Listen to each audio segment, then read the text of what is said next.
How's everybody doing? Let's do some introductions just so I know who all is on the call. I'm Amy. My daughter was, I guess, the case that got, I don't know. I found out about my daughter. I went straight to a Dr. Newman at Manual. And then from there, we got with the detectives, did a forensic interview, and Donnie was released or suspended rather. And then he's locked up. So, but she's only 17, so we're kind of keeping her out of the media as much as possible. Well, we've got you as Amy J, and that may be anonymous enough to keep people from figuring it out. And I like They'll that. figure it out sooner or later. So that's right. That's right. Meet the Loner Twins, Johnny and Lonnie. Meet the Loner Twins victims, Angel, Becky, Cindy, and Dawn.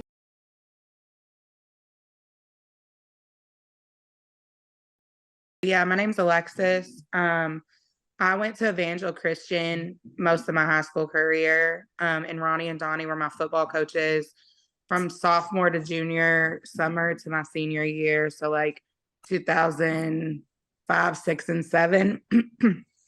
And I mean, I was a victim of both, I guess, more so Donnie than Ronnie, but they were my football coaches at Evangel. Met them when I was 14 or 15, the summer between my sophomore to junior year, and they were my coaches for my high school career as a football player. Played with the boys, to be clear. Did you tell me that they left Evangel? Is that the name of it, Evangel Christian? Yes, ma'am. Yeah. When rumors started circulating? Yes, there was, especially my senior year, there's a parent that said they'll talk to whoever. Parents went to like the pastor, the administrator, the principal, the athletic director, and was like, Alexis is in an inappropriate relationship, because it was obvious. They started sending a parent, and we would stay overnight at hotels. So they actually had a parent, Danya, who connected me with Ariel, that would try to, like, she said she was trying to protect me. The head coach came to him and was like, to protect me. So there was a lot of like reports made. And then when I graduated in 2007 is when they left. So my senior year was their last year of coaching. They went to Fern Creek in 2008. At least Ronnie did. I don't know about Donnie. Okay. And did things take place on those overnight stays? Is that what you're saying? Yes. Okay. And so people knew and they just looked away. Well, they reported it and nothing was done. A female parent was sent with me to the overnight games to the hotel, but she sent an email to the news stations saying that, and I can send you that email because it's public. She sent an email to the school, to the news stations, about the head coach coming to her and asking her to kind of like be there as protection when we went overnight and stay at all the hotel rooms. But she said that Ronnie and Donnie would come and get me like really late at night and say they wanted me to clean equipment or go over drills. And she would say no. And they would say, you're the parent where the coaches were getting her. So she said after she reported it and after several games, there was nothing she could do. I can send you that email. We would get like slaughtered by teams here. Like we would lose. So they made us go out of town every week for football. So we wouldn't get beat by 200. It would just be 100. We really were terrible. So we would travel like to Pikeville, to Paintsville. Yeah, not as bad as Louisville, but still very embarrassing. So we would stay overnight. So what they did was they would send us in 2 vans, because we had a small team. There's like 11 of us, in 2 vans to the high school on Friday night, wherever we were playing. We would stay at a hotel in that city that Friday night. Then we would do a college visit on Saturday. So we went to like University of Cumberland, Campbellsville, Berea, stuff like that. We would do college visits after. We went to Tennessee. I think we did, I don't know, Tennessee something. But we would go to the football games Friday nights, always stay at a hotel on Friday night, and then Saturday do a college visit, come back to Louisville Saturday night. Hi, I'm Alyssa. Okay. I don't know what information I'm supposed to give, but my relationship was with Ronnie 2016, 2017. I was 13. I went to Newburgh Middle School at the time. Was there He another one in filed there? hers in 2022 from when it Okay. happened. Okay, I'm Ariel, Ronnie's daughter. I don't really know, like, I was his victim from 6th grade, which is, I don't really remember what year I started 6th grade, maybe 2014, 2015, because it's 2 years in a school year, but it was around that time when it started, and then it ended in 2021. Okay. And did you also go to Newburgh? Yeah. Okay. So was this happening simultaneously? Did you guys know each other and know it was happening at the time? No, we seen each other at school, but we wasn't friends or nothing. We didn't talk.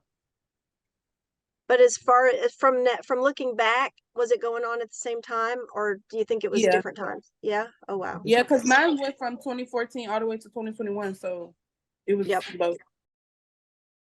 How old were you, Ariel, when when Alexis was being abused? Have you guys figured this out? You 2004, right, Alexis? Yeah. I was 1 year old. Oh dear. Yeah, we both were. And Amy's daughter wasn't born yet. Oh dear. I'm sorry, that's pause worthy. I need to take a breath. Yeah, it's just, and that's what another thing I think that we want to bring attention to is the fact that this has been going on. Like Alexis is 32 years old, my daughter's 17 years old. So this has been something that's been going on for this many years. And I think as we saw on Facebook last night with all of the records being exposed, it's something that's definitely been brought to people's attention and then swept under the rug, which is again just able other victims to be victimized. Absolutely. And we think that, so Donnie and Ronnie's first job with children was at Evangel. So they were 21. I think they were 21. Yeah, Evangel was the first place they worked with kids. JCPS was like 2009. So Evangel was the first place that they worked with children anywhere, or teenagers, high schoolers, whatever. Because they were themselves 2021. And you told me that you thought he was your boyfriend. Yes. Yep. So what did that look like to others? Was it a secret? Did he tell you to keep it a secret? At first, yes, but then it became more open. So I was around, family, friends. We would go out. He would pick me up. I would spend the night at his house. We would do things together. So it wasn't really like in my teenage mind, like that was my boyfriend. That was like my first serious relationship. Tell her about the party promotion, the clubs, Alexis. So yeah, that's important too. Yes. So I don't know if that's record yet or what. It is. Okay. And a bunch of people brought it up. So they ran an entertainment business called Through the Roof Entertainment, like Through the Roof Entertainment, where they threw 18 and over, 21 and over parties at club stages. It's not a club anymore, but it was on Dixie Highway behind the dollar store near Shavley Apartments. So they were party promoters and they owned an entertainment business with two of their best friends. And I went to some of the parties while I was underage. They got me in. I got alcohol, things like that. And they had just started it. So I don't know. So they were born in 84 and this was, so I guess they were 21.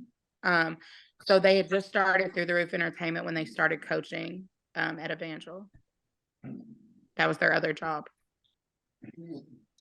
Ariel, didn't they use your picture on a 21 and over party flyer? What kind of picture? It was a baby picture of me in a onesie and a diaper. That's fucking weird.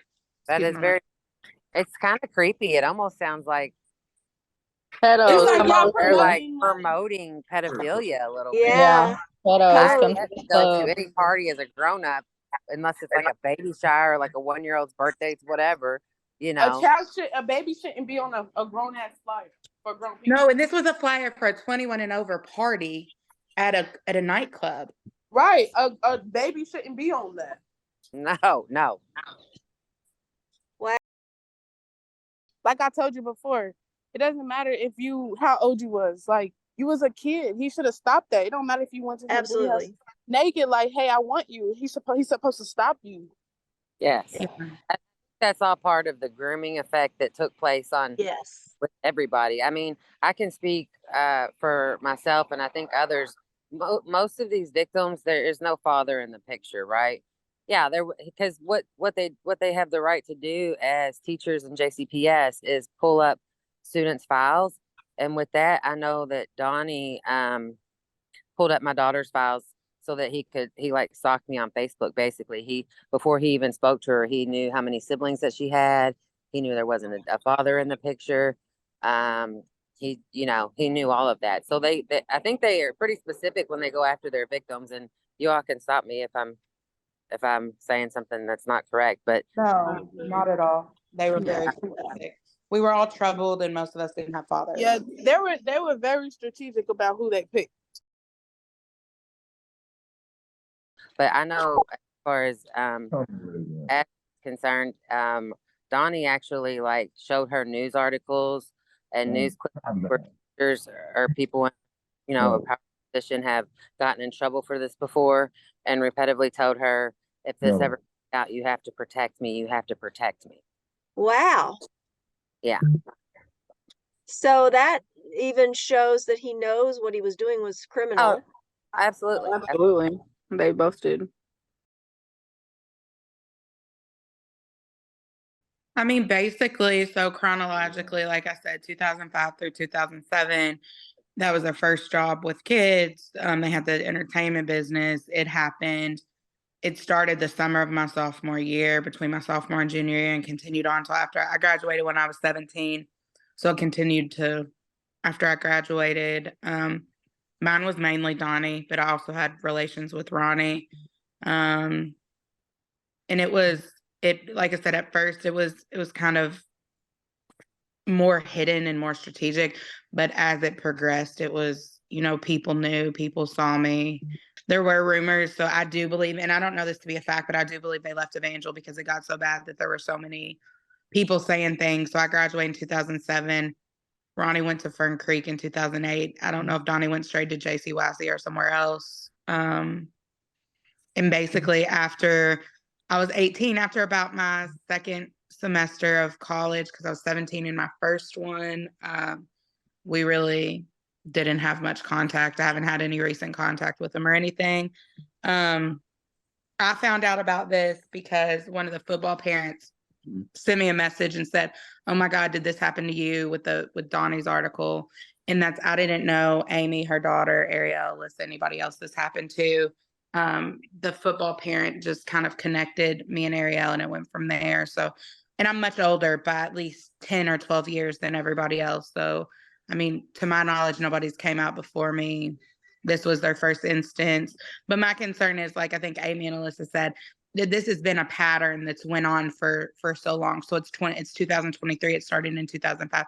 That's 18 Right. years. That's almost 2 decades. Yeah.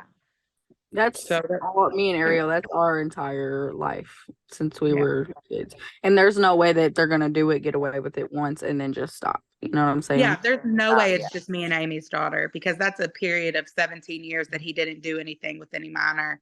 And that's just not true. Like, I know people are going to come out, because you can't tell me this man is 2021.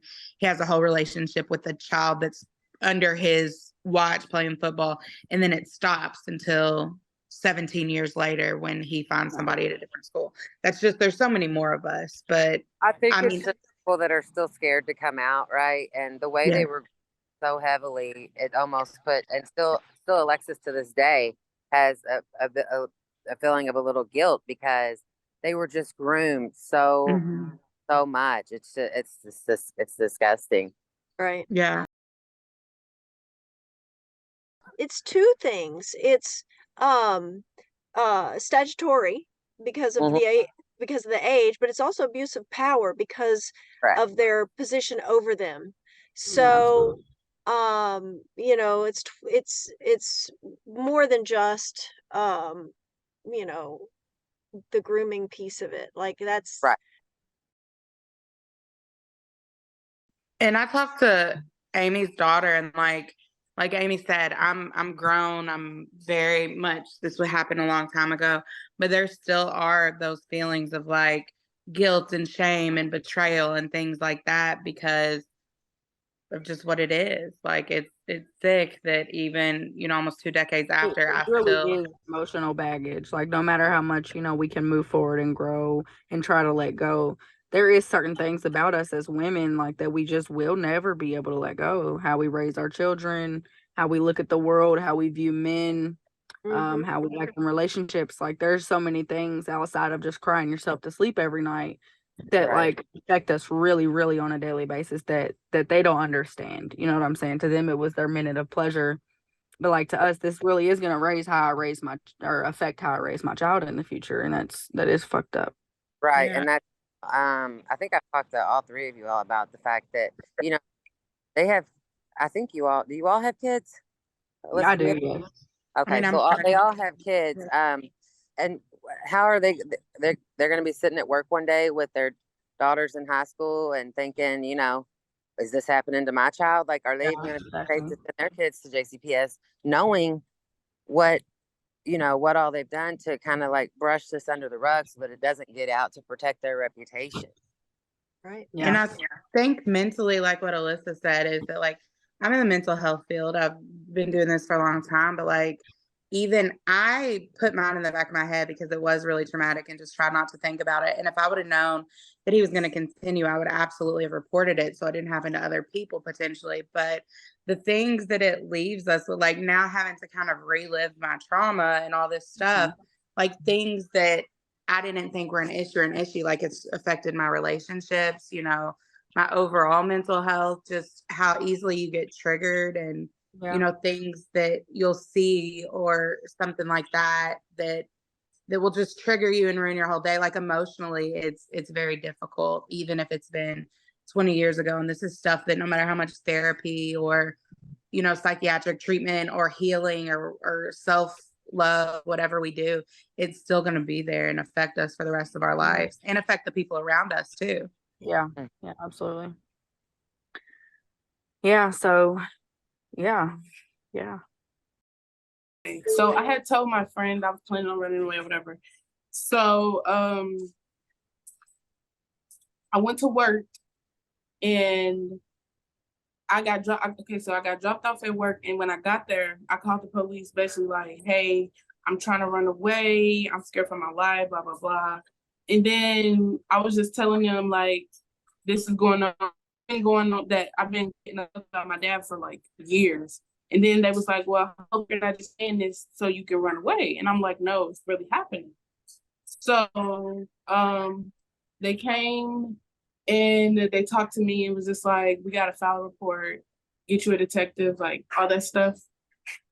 Um, I went to live with my mom, and then after that, I think a detective reached out to her a few times through email, but after that, it's just like nothing else happened after that. Like it got real quiet. I didn't hear from him, didn't hear from no detective or anything like that. Everybody just stopped reaching out. So I gave up on it and I was like, felt like real discouraged about it. So I just let it go, tried to forgive and forget.